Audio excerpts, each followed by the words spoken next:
What's up, everybody? So it's a beautiful weekend. I woke up and I was like, I don't really have work or anything today. So I did a little search for some toy cons or Comic Cons or anything, in my local area within about a half hour. So I found one and we're going to head on out and check that out, just to see what they got.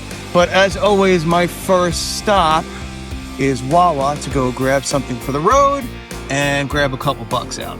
So normally I give myself a $50 to $100 budget anytime I go to one of these toy cons. So, giving myself a budget allows me to stay on track, and not really spend mindlessly or anything at these toy cons and stuff like that, because I never really know where I'm going to put anything anymore.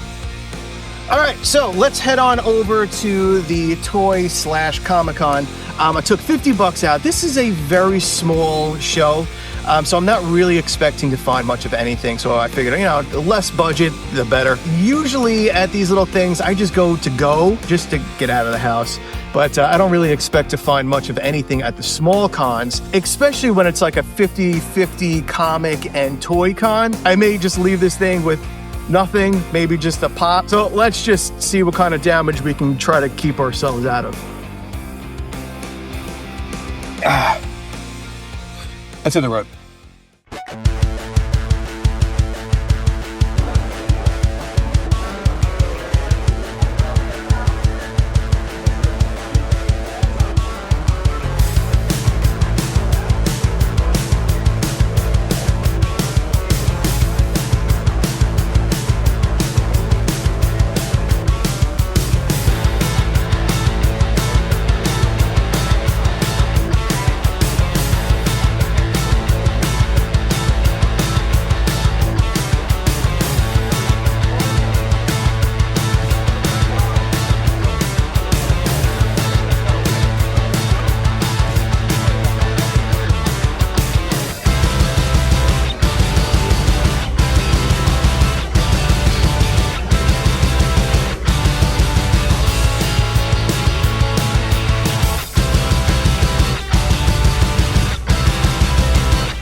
All right, well, that was that unsuccessful trip to a comic and toy con.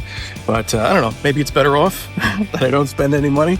But, you know, that stuff happens. You know, I go to these things and you never know who's going to be there or what's going to be there. And, you know, you go to just get out, look around. Sometimes you find a few gems and sometimes you find nothing. Usually my best outings are the ones that are, you know, all toys, like, you know, the full toy expos rather than cards and comics and stuff like that. But anyway, thanks so much for sticking around for a quick little trip to a local toy con. All right, I will see you all in the next video. Be safe and kind out there in the world, my friends. See ya.